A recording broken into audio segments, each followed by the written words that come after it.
Alright guys, go ahead and find your seat.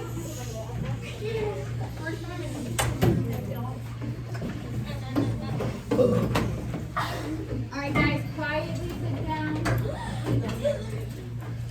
It's not Hitler, it's Edgar Allan Poe.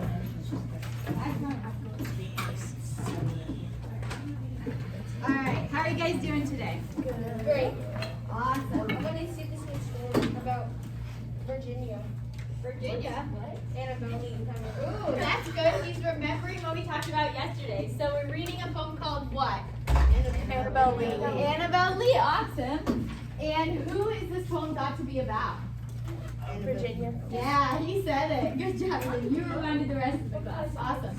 So Virginia was his wife. That was 13, remember? His cousin wife. Right? Awesome. Very good at remembering. All right, so I understand that yesterday was Valentine's Day, and we didn't really talk about anything pertaining to love. Not really. Just about like this weird cousin marriage, right? So guys, no talking.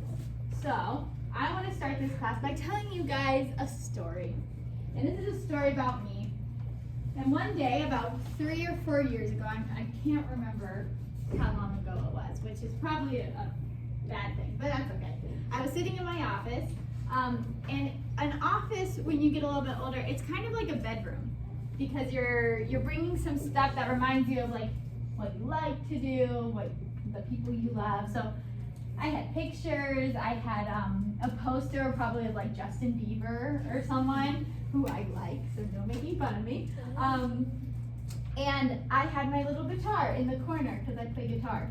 And I was sitting there one day and I had my headphones on listening to music and I was typing away doing whatever I was doing. And all of a sudden, one of my guy friends comes in the door and he's like, hey, I'm working. And he's like, can I play your guitar for a few minutes? And I was like, well, as long as you're not distracting me a ton, like that's fine, whatever. And so I keep on working. I still have my headphones on, but one of them's kind of like, it was beats. You guys know how they like go over your ears. So I like moved one back so I could hear him. And so he was playing, and this is like, I had been friends with him for a couple of years. And so just, we're just friends hanging out. But as I was typing, I looked up, and then all of a sudden, in the pit of my stomach, I was like, oh no, I have butterflies. I think I have a crush on this guy. Oh no, and then my hands started sweating, and I got really nervous. And from that day forward till today, I have had a crush on him. And we're now dating, so it ended up very happily for me. Thank goodness. But I had a crush on him for a whole year before we started dating. And every time I would see him, my hands would always get like embarrassingly sweaty. And so I was like, hey, how are you doing? and yeah, I would always have butterflies. Even now sometimes I'll see him walk in and I'm like, oh, he's so cute. I have butterflies in my stomach.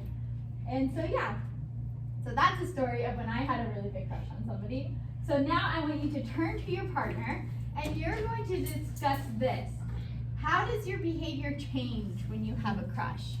All right, so turn to your partner. We're going to have a couple minutes to discuss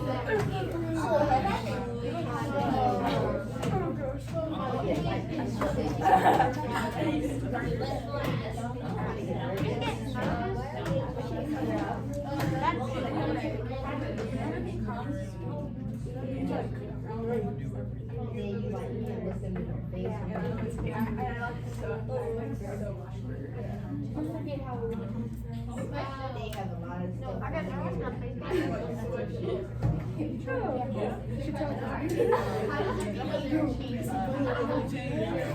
when you like someone, how do you change?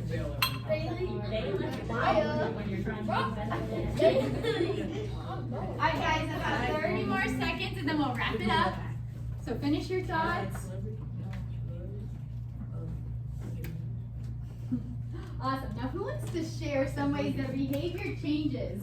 Yeah, Michael. Like you get nervous and like you have like things rushing in your head. Like what if she doesn't like me or something? So is the nervous? Is it good nervous or bad nervous? It's bad nervous. Bad nervous. Okay. Explain that a little bit more. Like bad nervous, like you get butterflies. Yeah. Does your head kind of start like spinning like, oh, she's over there, I gotta do this cool thing, I gotta show off? Do you ever like, I know my brother, when he likes somebody, he starts acting ridiculous, like he's trying to show off, and so he'll like especially when he was younger, he built a lot of Legos. And so his crush would come over like with a group of other kids and he was like, this is my biggest Lego set. It's like, okay, cool, you know? But he was doing that because, yeah, maybe he was nervous. He wanted to act cool. Yeah? What else? Yeah, Gianna. I'm not super hyper. Super hyper. When you see them like in the hallway or when you're talking like one-on-one? We're talking like. Guys, When we're talking yeah, when we're talking one-on-one. Okay, so you can kind of like giddy and like, yeah. All right, what else? Timothy? I don't know what to do. It's just like I'm all over the place. It's like your head's like blank. Yeah, I It's don't like, know what to do. Okay. Bro. Can anyone else relate? I can relate. Not a thought up there. Yeah, Jonathan. Stuttering. Yeah. That's a big one. All right, Michael, last one. Like you can't look them in their eyes. Yeah. Like, when you're talking to them. Yeah, it kind of goes along with like the nervous thing, right? You're like, hi, how are you? Right? You don't know what to say maybe, and you're stuttering because you don't know what to say, and you're trying to look cool, but it's, you know, sometimes it's not working, sometimes it is, right? These are all some shared experiences we all have, right? We've all had a crush. Maybe you've done some of these things yesterday on Valentine's Day. Maybe. Oh, Sunday. We don't make it did. All right, so now that we've started to talk about love, we are going to keep on talking about love because we are going to read this poem together. All right, so I want you guys to turn to the page. It's the page right after the KWL chart that you did yesterday. It has the title on it, Annabelle Lee. And so this is how this is gonna work. I'm gonna do the first read. I'm gonna read to you guys. Your responsibility during this time is to, two things. Mark the words that you don't know. I know for a fact that there's at least 5 words in here that if you've heard before, you probably don't know the definition, and you've probably not heard them, all right? So underline those, mark those. Your second responsibility during this time is to keep the idea of persona in the back of your mind, okay? So persona is what? We discussed this yesterday. It was on one of my slides. It was right next to diction. Any guesses? Yeah, Gianna. I'm not sure if this is right, but it's like the words that like describe the author's tone. Yeah, that's diction. Yeah, so you got the right slide, wrong definition, but good job at remembering diction. Yeah. Maybe like the identity of the character. The identity of which character? The narrator. The narrator. All right. So Ben said, thank you, Ben, that it is the identity of the narrator. So we don't know the narrator's name. We don't know too much about him.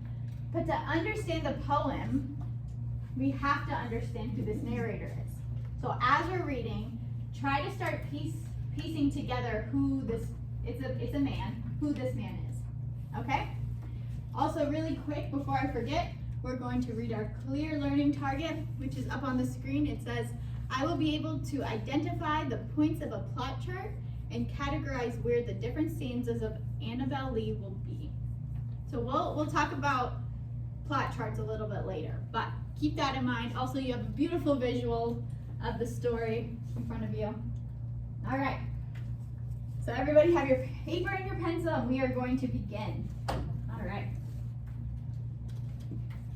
It was many and many a year ago, in a kingdom by the sea, that a maiden lived there whom you may know by the name of Annabelle Lee. And this maiden she lived with no other thought than to love and be loved by me. I was a child and she was a child, in this kingdom by the sea. But we loved with a love that was more than love, I and my Annabelle Lee. With a love that the winged seraphs of heaven coveted her and me. And this was the reason that, long ago, in this kingdom by the sea, a wind blew out of a cloud, chilling my beautiful Annabelle Lee, so that her high-born kinsman came and bore her away from me, to shut her up in a sepulchre in this kingdom by the sea. The angels, not half so happy in heaven, went envying her and me. Yes, that was the reason, as all men know, in this kingdom by the sea, that the wind came out of the cloud by night, chilling and killing my Annabelle Lee. But our love, it was stronger by far than the love of those who were older than we, of many far wiser than we. And neither the angels in heaven above, nor the demons down under the sea, can ever dissever my soul from the soul of the beautiful Annabel Lee. For the moon never beams without bringing me dreams of the beautiful Annabel Lee. And the stars never rise, but I feel the bright eyes of the beautiful Annabel Lee. And so, all the night tide, I lie down by the side of my darling, my life and my bride, in her sepulchre there by the sea, in her tomb by the sounding sea. All right, so for about 30 seconds, turn to the person next to you and tell them your initial thought. The mood, maybe, how it made you feel, the questions you might have, just a quick initial response. Where they love each other and she died. What about you guys? Then they by her like her grave. That's what makes His them what? His what? Yeah. I mean, I don't think it's his darling because Yeah. the rape one.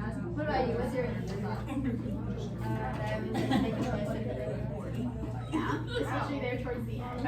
That's something to keep in mind that we're going to discuss a little later. So yeah, you might want to bring that up again. All right, guys, let's bring it back in together. All right, so how do you guys feel? Thumbs up if you liked it, thumbs down if you didn't like it, and then maybe in the middle if you're super confused. All right. All right. So some people like it. I see lots of thumbs downs. That's okay. Maybe after we talk about it, you guys might like it more. Maybe. We'll see.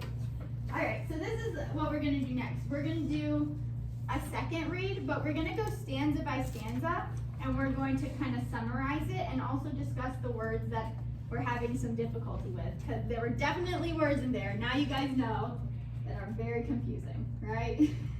Words that we don't use in the English language much anymore. All right, so can I have a volunteer, or I'll call on somebody to read the first stanza? How about you can read the first stanza. Your hand was up. It was many and many a year ago, in a kingdom by the sea, that a maiden there lived whom you may know, by the name of Annabel Lee. And this maiden, she lived with no other thought than to love and be loved by me. Awesome. All right, so what's going on here? In your own words. Yeah, Timothy. Like he just like love at first sight, I guess. Yeah, he's kind of describing the kingdom, the girl, and then their love, right? He's like, there's this beautiful girl, and she has no other thought other than our love. Yeah, very good. What is a maiden? What comes to mind, Timothy, when you think, or not Timothy, Michael, when you think maiden?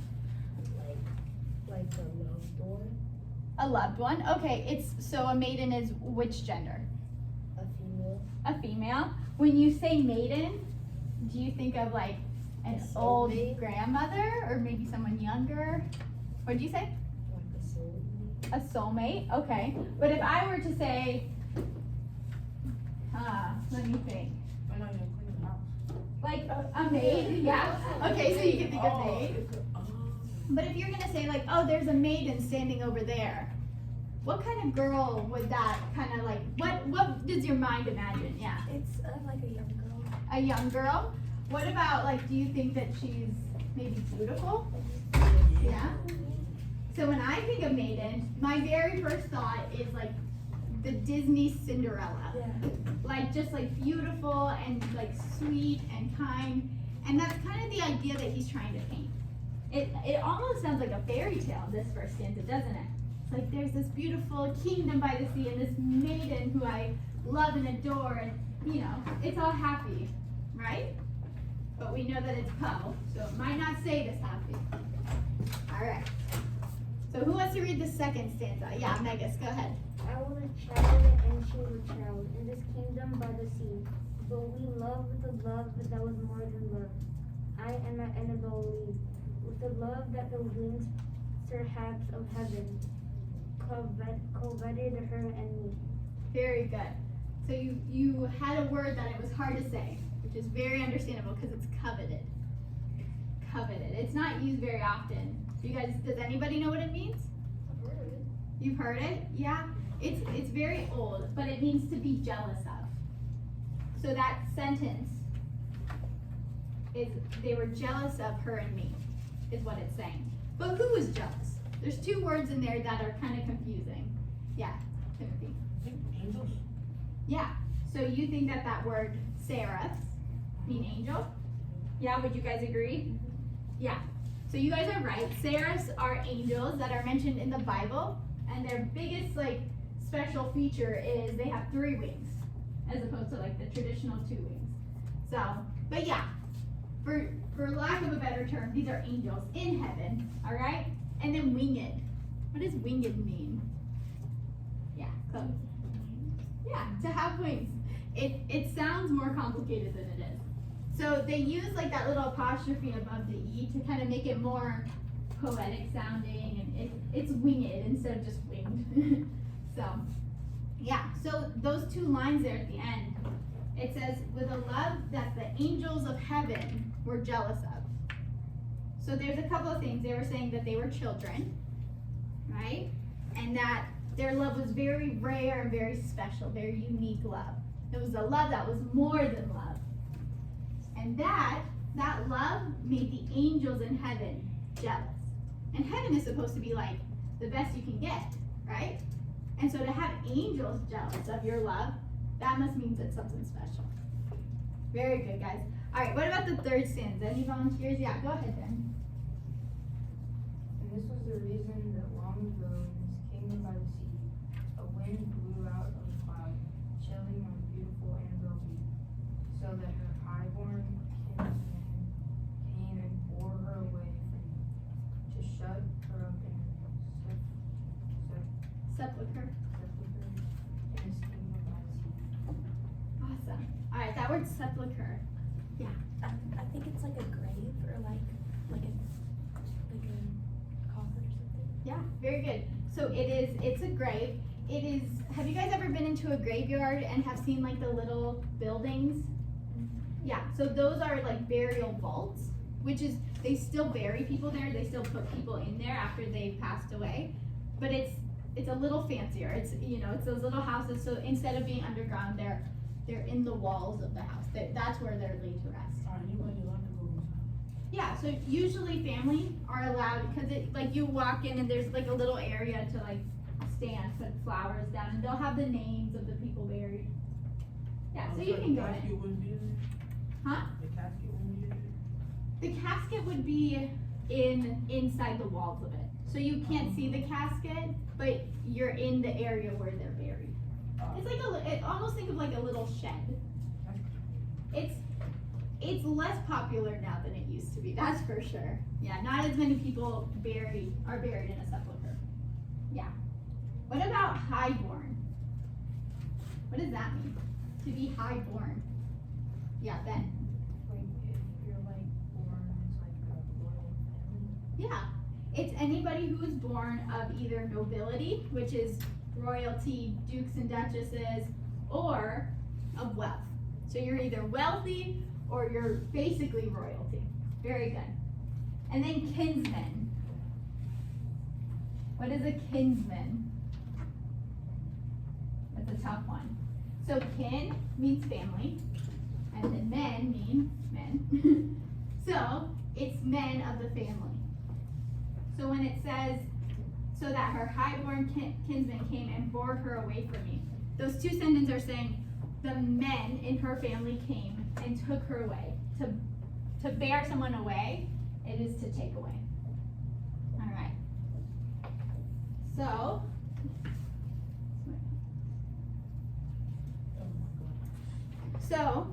who wants to read the 4th stanza? Yeah, Timothy, go ahead. The angels do not have so high in heaven. When envying her enemy. Yes, that was the reason, as all men know, the kingdom by the sea. That was the wind that went It's okay. that the wind came out of the cloud by night, chilling and killing my enemy. Awesome, thank you. All right, so that word envying, it's synonym for the word covet, which we talked about a second ago, which means, yeah, then, Like, if you envy someone, you're like jealous of them. yeah, to be jealous of.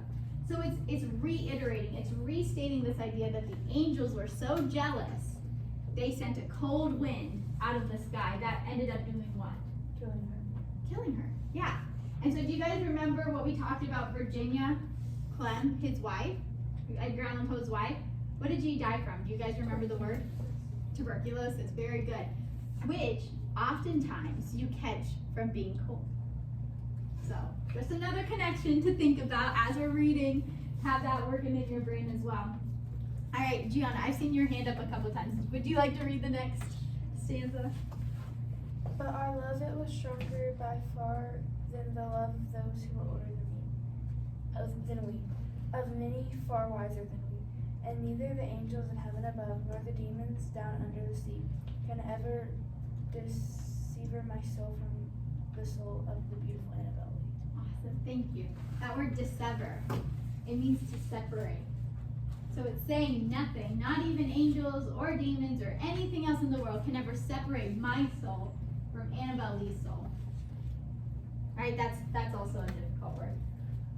All right, what else is happening here? What is the first part of the paragraph saying about their love? Or about them? Yeah, Betty. That their love was stronger than those older and wiser than them. Yeah, so even though they're young, they still have this very powerful and unique love, right? Because it talks about up there in that second stanza, it was a love that was more than love. So they're, again, reiterating this idea like, our love was special, our love was unique, better than anybody who was older and wiser. And that is why, you know, death can't stop it. Not even her death can separate my soul from her soul. So this stanza is very interesting because there's two interpretations of this text. What do you think that he means when he says you cannot separate my soul from her soul? What do you think he means when he says that? Yeah, Timothy. Like, can no one separate us? Like, from making them stop loving each other? Yeah. So what he's saying is, in the very literal sense, like, even though you are gone from me, even though you have passed away, I am still going to love you. Our souls are still tied together, even though I'm alive and you're dead. All right, could you guys think of another interpretation for that line? Remember that it's Poe, so maybe it might be a little darker than that thought. Yeah. Like, whatever happened to us, like, if we even, like, go away somewhere else and even, like, make it back, you'll always feel a connection between her and him. Like, you'll never forget, like, her. Yeah. So even death can't make you forget. That's kind of playing off of what Timothy said. Any other ideas? That's very good, Megan. That was awesome. So another interpretation that is very popular is that he cannot be without Annabelle Lee. Our souls cannot be separate from one another. And so a lot of people interpret that to think that he is going to pursue an avenue of death, because he cannot be away from her. So if she has died, he will also find a way to also die, whatever that might be. It doesn't go into details, and that's just an interpretation, but that's how some people interpret it. Our souls cannot be dissevered, and so I'm going to join you in death. Which again, is that that bleak, dreary kind of feeling that you get. It's like, oh no, that's not a good thing, right? Which plays into the very last stanza, which, Betty, you can read for us. For the moon never beams without bringing me dreams of the beautiful Annabelle Lee, and the stars never rise, but I feel the bright eyes of the beautiful Annabelle Lee. And so, all of the night tide, I lie down by my side of my darling, my life and my bride, in her Sepulcher. sepulcher, Yeah. there by the sea, in her tomb by the sun. All right. What's happening there? Literally, think like what is actually happening. What is the guy doing? Let's let somebody else answer. You might call on someone. Yeah, Jesse, go ahead. What's happening here? He's kind of like, he's like sitting in her room and he's like thinking about like where she is and like how like beautiful she was and stuff. Mm-hmm. also he's missing her. Those first 4 lines kind of explains like, every time the moon shines, I think of you and I miss you. And every time the stars not rising makes me feel sad, like I feel sad losing you. That's those first 2 lines. What about the last few lines? Read those last few lines again to yourself and think about what he's saying. What is he doing? What actions is he taking? You said sitting by the tomb, which is very good. But also think of the diction. There's specific words that he uses to promote a certain idea of what this narrator is doing. Yeah, Ben, what do you think he's doing? Laying down He's laying down. Where?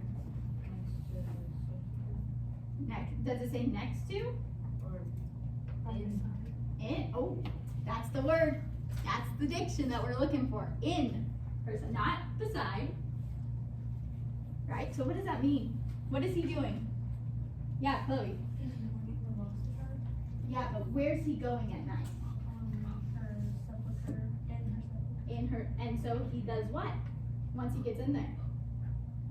Yeah, Betty, go ahead. He's literally like in her tomb, lying next to her. He is quite literally in her casket, laying next to her body. Right? Let that sink in. That's a weird thought. It's not right. I know it's weird. Skeleton? Yeah. Yeah. Yeah.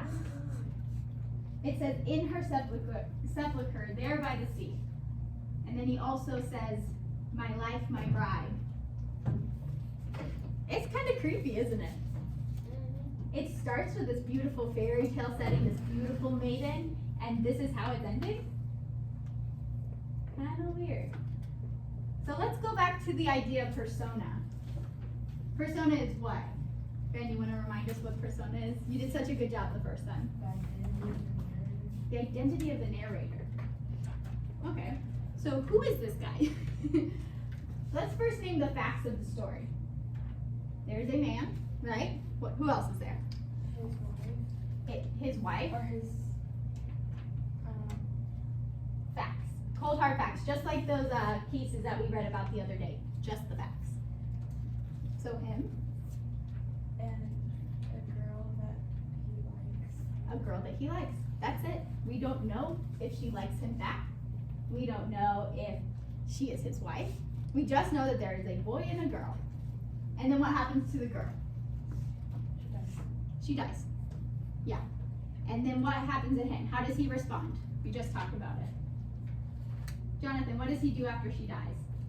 He lays in her Sepulcher, yeah. Very good. So we know those are the facts of the story. There's a boy who likes a girl. There's a girl who dies. And then he sneaks into her tomb at night, which is gross. Why is he in her tomb? That's the question. See, remember how when we talked about Poe, we were saying, I was saying that a lot of his stories start in a very normal way, where it's like, okay, well, there's a man riding a horse towards a house, or there's a couple in love. But then as the story goes on and you start understanding what's happening, it's kind of like, wait a minute, this is wrong. This is different. You guys remember that part of the PowerPoint yesterday? Yeah, so it starts with like a fairy tale scene, and now all of a sudden he's lying next to a corpse. So what does it say about the narrator? What are some characteristics maybe of the narrator now that we know he's doing what he's doing? Yeah, Megan. He has a true love for the girl, while he focuses on what he likes, and he's never gonna let something happen to Yeah. stop it. So we know that he loves her, right? Yeah, Ben, what else? He's weird. Yeah, but we also know that, or we understand by his actions, that he probably feels some kind of love towards her. And it might be that this is exactly correct. Some interpretations of this is like Annabelle Lee did love them. They were in love and he's mourning her very deeply. But the other side of that is that maybe Annabelle Lee didn't love him. And so this becomes a lot creepier when you kind of play into that idea. Like imagine if Annabelle Lee was just like, man, that's just a guy who hangs out around here sometimes, right? Kind of maybe think a stalker. Oh. Yeah. See, this isn't right or wrong. This is just a different avenue of interpretation. All right? So maybe go down that rabbit hole for a second. If they're not in love, then what's happening? What's a word? Yeah. Weird. Yeah. Creepy. Would you say maybe obsessive? Yeah. Obsessive. Yeah. Like Beyonce. Yeah, like Timothy's obsessed with Beyonce. Exactly. I don't blame you. Right? Very good. So that's another way. That is not right or wrong. That is just another way to interpret this text. As a text that is kind of a one-sided love. This guy's kind of weirdly obsessed with the girl, and then she passes away, and he continues to stay obsessed with her. Right? Kind of weird. I know it's so there's a lot of different things to think about here. What are some, you guys have anything you want to say? You guys look shell-shocked. What? Any reactions to that interpretation? Yeah. So at first when we read it, I didn't like see the end, so I thought it was just like, I was like, oh, it's not as dark because he's just like mourning the loss and like they were in love and everything. But when he started like saying that it was in her casket and all this stuff, I was like, ooh, that's creepy. Exactly. And that's why what we talked about yesterday, diction. That's why diction is so important. Because that one word, if that one word in was changed to beside, it would completely change the story. Because then all of a sudden he's not in the casket next to her, he's just like standing outside of it. Like you would visit a loved one's tomb. But no, he chose that word specifically for that purpose. To paint that picture, to use imagery. Now this man is in next to Annabelle Lee, who is not living anymore, unfortunately. Yeah, so that's why diction is so important, because one word changes the whole meaning, which is kind of crazy. And now we understand the persona of the narrator a little bit better. We understand who he is, maybe, depending on which interpretation you might believe in. Some people really think, which is great, to think that these people were in love, and that they really had a true connection, and so when she died, it was heartbreaking for him. And that's okay to think. But then also there's this other half to it. Right? Alright. So I think it's really important when we discuss, guys, that you guys are sharing your opinions and your interpretations, because, you know, if Betty shares something, she could have a great thought, and who knows, Jonathan in the back could be having the same thought, and now to hear somebody else say it, he's like, okay, well, if Betty thinks that too, then maybe other people think that. But then if Gianna says something really awesome, and Jesse's like, wait, that's a great point. You guys are learning from each other. And also me, I'm also just sharing like you guys are. So that's what's cool about like group sharing, is that we're learning from each other, we're validating each other's thoughts if we're having the same kind of thoughts, and that's really cool. Awesome. So we're gonna go back a couple of months to when you guys learned about plot charts. That is this up here. Do you guys recognize this? Have you done it before this year? I did it before. Okay. Oh, Miss Connor saying yes, you did. All right, it's okay. We're gonna brush up your knowledge on plot charts so we can do this assignment best. So this is a plot chart without any information on it. So what I'm gonna do is I'm going to tell you guys a story using this. All right. So we're gonna start at 1, the exposition, which provides content information. Like it's giving you the background about what we're gonna talk about. So in this story, once upon a time, there was a 6th grader who loved ice cream. All right, we know who we're talking about, we know something about them, we know a characteristic about them. All right, and now we go to the rising action, which is building up to the climax of the story. All right, so on the way home from school, the 6th grade students' parents drove them to an ice cream store. Yay! Then we get to the climax of the story, the turning point. All right? So the 6th grader gets to the ice cream store, they buy their favorite flavor of ice cream, and then on the way out, they drop their ice cream cone. Wah, wah. Very sad. But then, falling action is moving you towards the resolution. So in this story, the ice cream falls at the climax, but then the parent goes back and buys them another scoop of their favorite flavor of ice cream. And then the resolution, they go home and they have a great evening because they ate ice cream together. All right? So that's just an example of a plot chart. Usually there's a lot more, you know, to any story that isn't like a 5 line story, there's more information there. But I'm going to give you guys a plot chart that looks just like this, and I'm going to give you guys cutout excerpts of the poem. And what you're going to do in your partner group is you are going to put the stanzas where on the plot chart that they fall, whether it's exposition, rising action, climax, falling action, or resolution. All right, you're just going to move around the little pieces. All right, yeah, Megas. It said Mr. Granville had your packet. It said had. Has. Okay, now it's just ha. I'll fix it later. I had your packet and then I gave it back to you guys before you came in. But I am going to give you this now. All right, so if you guys have any questions, I'll be walking around. So yeah, once I hand it to you, you can get started. Also, it's not a race, but when you finish, raise your hand so I can check it. And if there's any corrections that need to happen, I'm going to guide you through that. Maybe point out some places where you can work on. There you go.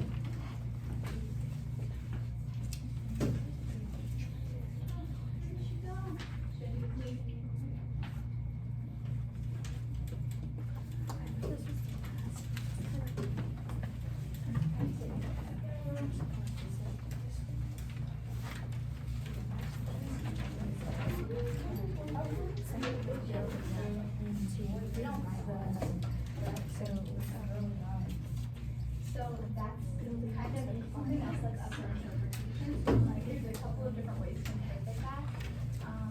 When I first saw this picture, in my mind I thought, well maybe it's showing what's like actually on the inside. Because it's kind of maybe kind of creepy and like oh, the skeleton face is kind of showing. So was that years ago where they probably is beautiful and there's no right or wrong answer there. It's just kind of like how would our most That's a good question.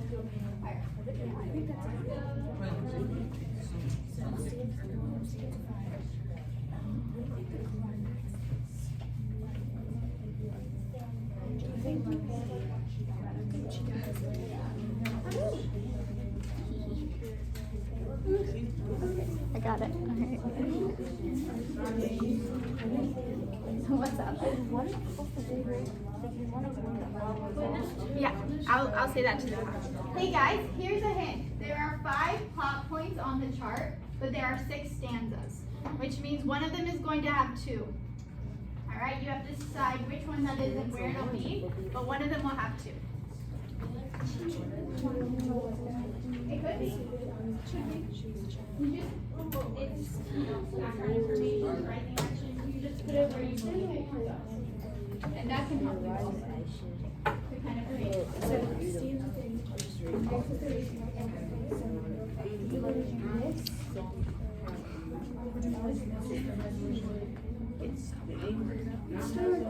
It's still recording. We have 2. Are you supposed to? I'll take one of them. And wait, do it double? No, just 6 stanzas. I'm having a hard time speaking.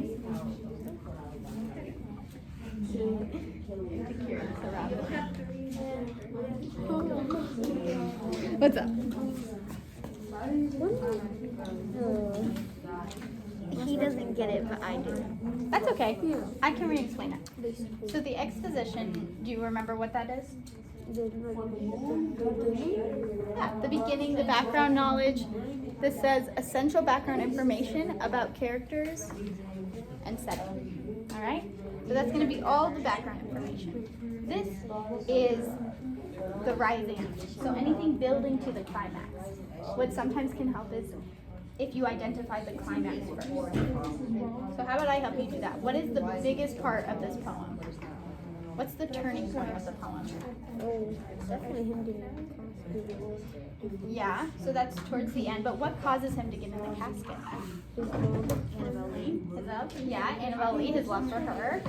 But what has to occur for him to be able to get in the casket? Maybe stanza 2.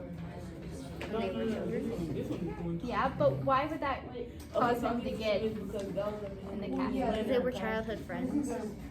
Yeah, but what needs to happen? What is the biggest, when you think about this story, what is the biggest thing that happened? The biggest thing. Yeah. Probably Annabelle Lee died. There it is. Right? So that, where is it? Chilling and killing my Annabelle Lee. So now you've identified her death as the climax. Right. And so now try and identify important information leading up to that. Probably stanza 1. Could be. I'm gonna let you guys figure the rest out, and if you need help again, I'll come back. But this is a great place to start. You guys are on a roll. Yeah. So, do you check this? I do check it. So, with the stanzas, you did a great job. I'm wondering why 5 is here and 3 is here. Explain this. So, she literally guesses it we did 3 over here, and we did 5 over here because it's leading up to what? It's leading up to kind of like the backing up what 4 said. Okay. So this one is like saying that it's talking about their love and how he loved her so much, and then when she died, it shows how all of these things happened. Okay, great. Awesome. So do you think that stanza 3 is the best midway point between her dying and him mourning her? Do you think that that's the best falling out? Maybe if we put this over here, it would show. I would say take another look at it and maybe use that chart as a reference, because it's usually a series of events that occur that kind of lead up to the climax and then de-escalate it. Okay, so Alright. stanza 5 is here. Yeah, but I want you to explain why. Explain the what? Which you don't have to do now. I'll circle back around. Alright, who else? Yeah. Can you check on this?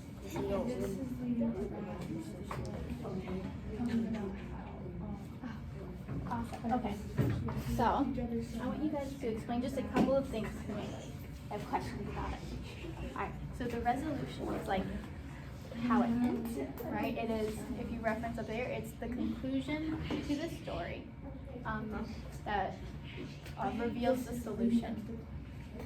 Alright? So how is this a conclusion or reveals like the solution to a problem?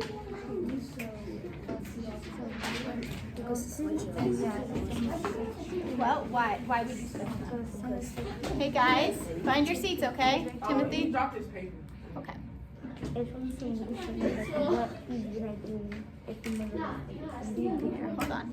Hey guys, you shouldn't be talking to each other. This is group work. Timothy, if you have a stencil, give it back. Do you have a stencil? I literally gave you your paper back. That's my pencil. Wait, that's Jesse's pencil. Alright, Timothy, is that your pencil or not? Timothy, is that your pencil or not? No? Okay, give it back to its owner. And you can go and ask Miss Connor to borrow another pencil if you need one. Thank you. Alright, sorry guys. I think that's kind of sick with the solution because he said that he loves her so much and he doesn't live with he doesn't want to leave her side because they're so connected. So like this hiding shows that he fully has emotion and like Yeah, very good. Would you agree to that? Yeah? So yeah, then probably those two would be switched. Yeah. Well, let's see. We have stanza 1, which would be essential background information. Is stanza 2 here in rising or is it under background? knowledge. And said too, it was kind of like when you were a child. Yes, so it was background. Mm-hmm. Now, would you say it's background information? Yes. Is it giving context to the climax? Is it explaining how and why we got to the climax? Which is correct. It's her death. Let's see. Oh, wait. Huh. Okay. Okay, so let's talk about the climax here for a second. Yes, sorry, I gave that one away. But so the climax is the turning point of the story, right? It's the biggest event.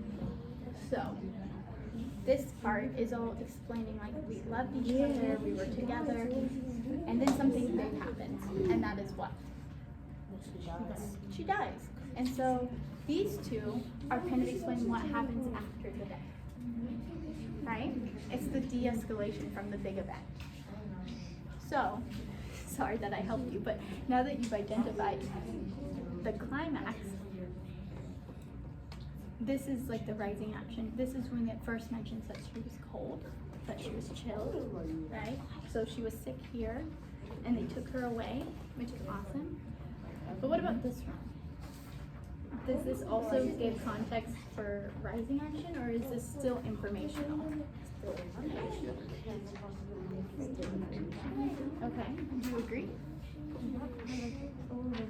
Background information that So what's cool about this stand-up is that it can fit here or here, but because it is talking about like the love that is more than love and setting up the death, it would go here because this is the first time that the angels are introduced. So because the angels are an integral part of her death, it's building up to her death, right? So was it like really the angels? well, Like, is that like a make-up? that's for you to interpret, but this is a fictional story. Oh, it is? Yeah, it's not a true story.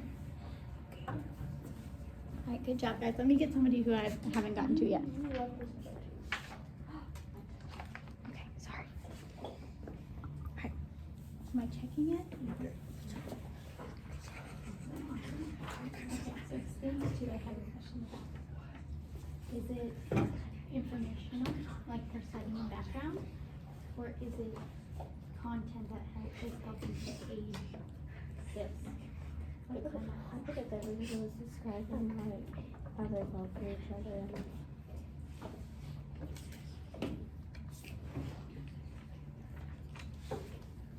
You need to stay turned around, okay? Yes, ma'am. Alright, this is your left corner, or else you're gonna go in the hallway. Yes, ma'am.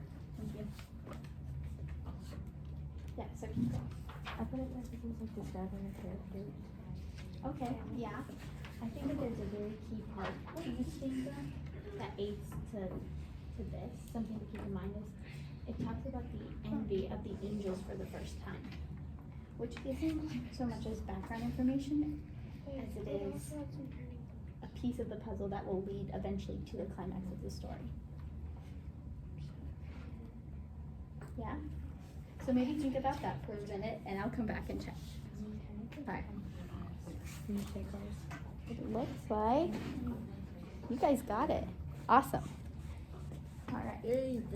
I'm gonna hit the people I haven't gotten to yet and then I'll come back around. Alright. Sorry. I have to carry this around today. Alright.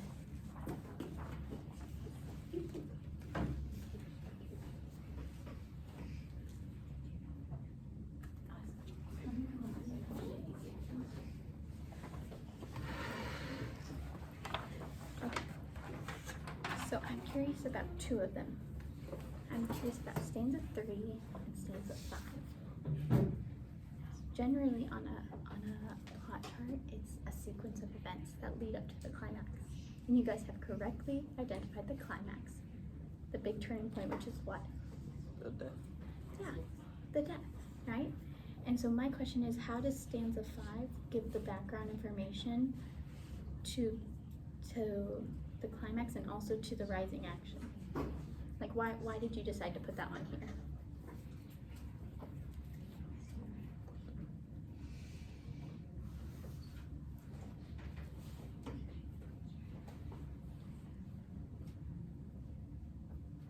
gives some context because it tells you how strong his love is for him.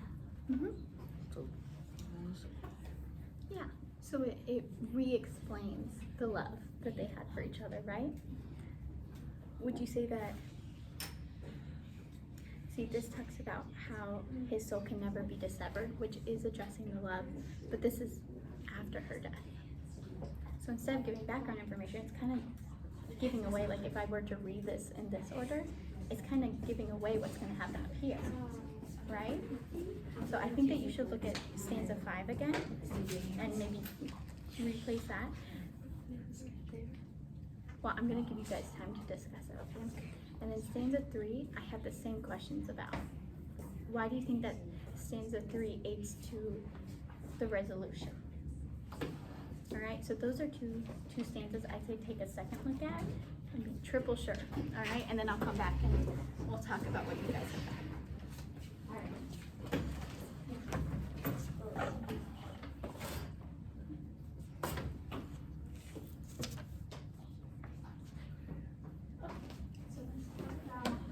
talk about the climax. What's the climax of the story? What is it? It's like the main part of the story, it's like where it changes, like the story changes. Yeah, it's the turning point. Hey guys, you need to be turned around. All right, thank you. Very good. So when you think about this event, what's the big event of the story? What's the big thing that kind of changes everything about this? Yeah. So that's a big event. But why does he have to do that in the first place? Hey Gianna, turn around, okay?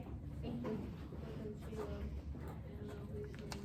Yeah, because he left her, but then what happened to her? She dies, right? So they love each other, everything's how he feels, and then what happens? She dies. And then that's when you get into like she said this was wrong. tomb, and you can't discover their souls from one another. I would say look at the climax again, and then that'll probably cause you to rearrange this one and then these two, since you're switching this up. Two we messed up on, Right, so so should think about that, and then I'll come back to you guys. So we're gonna put in something. Yeah, so it is a big part of the story, but what has to happen for him to be able to come in and Figure it out. like, what series of events leads us to that? Stanza 3. Yeah. You guys did a great job at identifying the climax, right? And this, all of this, is a result of this.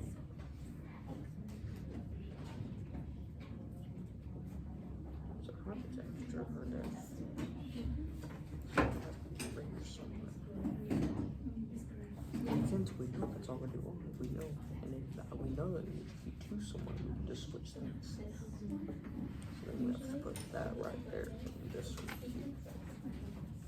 Based on what we know. That would make the wrong action this.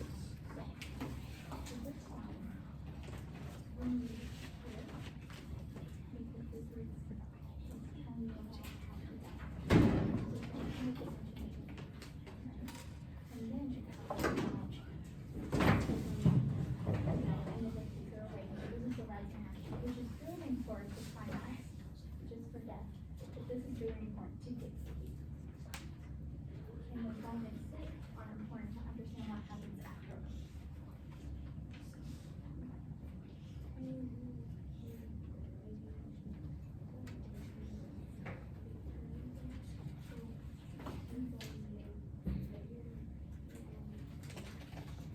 So the only way that this translates is the right, and you guys didn't have the rest of it is information that was linked to it and how we get to the end of the story.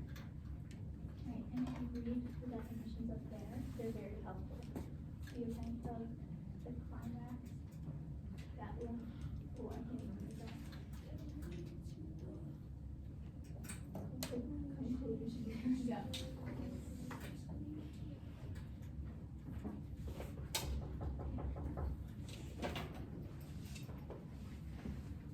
Very good. All right, so we have a few more minutes in class.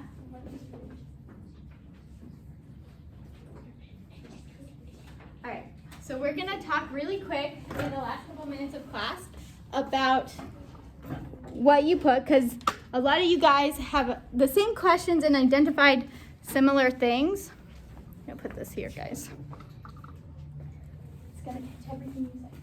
All right, so what did we put for the exposition, the background information? Which stanza? Yeah, Michael. Stanza 1. Stanza 1. And why is that? Go ahead, Michael. It explains background information. Yeah, it's telling you who the story is about, where they are, the background setting and information, which leads to the rising action. What stanza or stanzas did we put under rising action? Yeah, Jonathan. 2 and 3. 2 and 3. All right, this was a tough one for some people.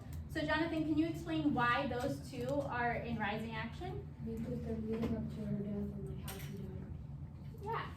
So they're the events leading up to the climax, which is what's the climax of the story? Yeah, Jesse. Stanza 4. Yeah, stanza 4, which discusses what? She dies. She dies. It expresses, she is dead. So stanzas 2 and 3, stanza 2 is the first time that the angels are mentioned, right? So it's building towards the climax. And then stanza 3 is when the chill comes and she's sick, and so her family takes her away, which is also building up to the climax, which was what? Her death. Very good. Very good. And so 4 and 5 are basically her death has happened, okay, and now what? So what would we put for falling action? Yeah, Ben. Stanza 5, because it's leading to the resolution. Because like even though she died and he's sad, it says that like he still loves her. Yeah.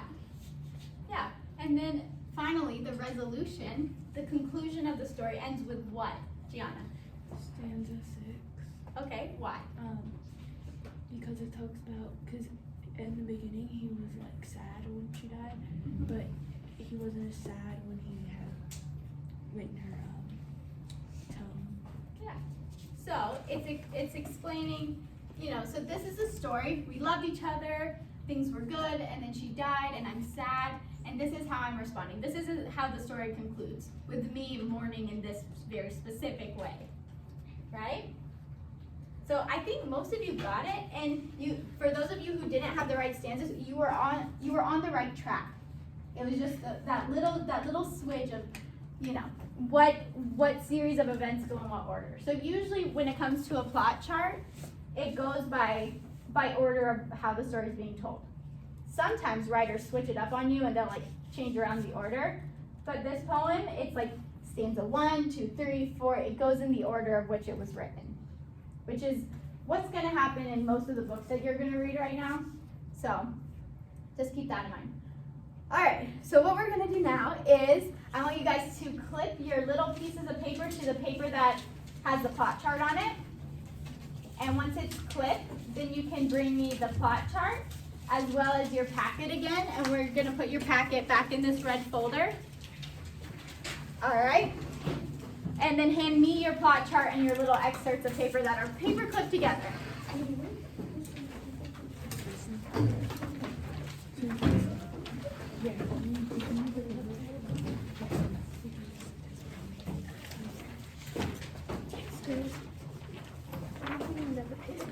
Oh, it's okay. I'll just take it. I don't have one on hand right now. Thank you, ma'am. All right, guys, we're doing this quietly. Michael, bring me your stuff. Thank you. Take that. Oh, thank you. All right, guys, once you brought me your stuff, then you can go ahead and pack up and line up by the doors.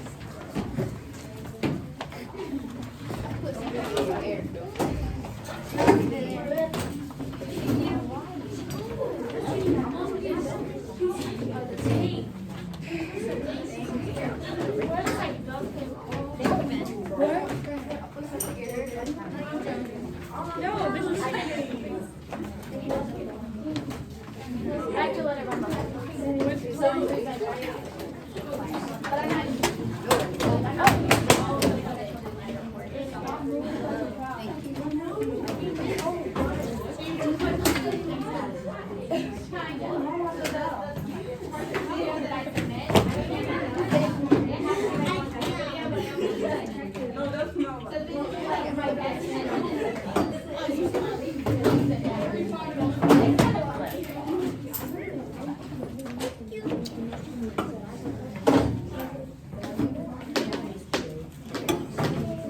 Alright guys, you can go ahead and line up. Okay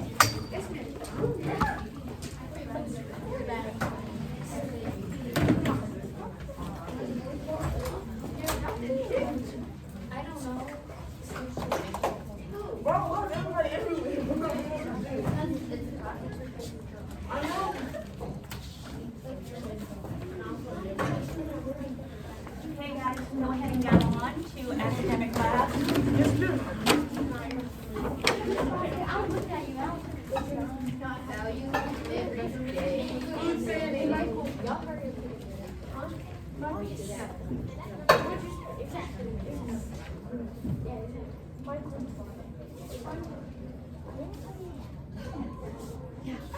I started losing my voice there at the end.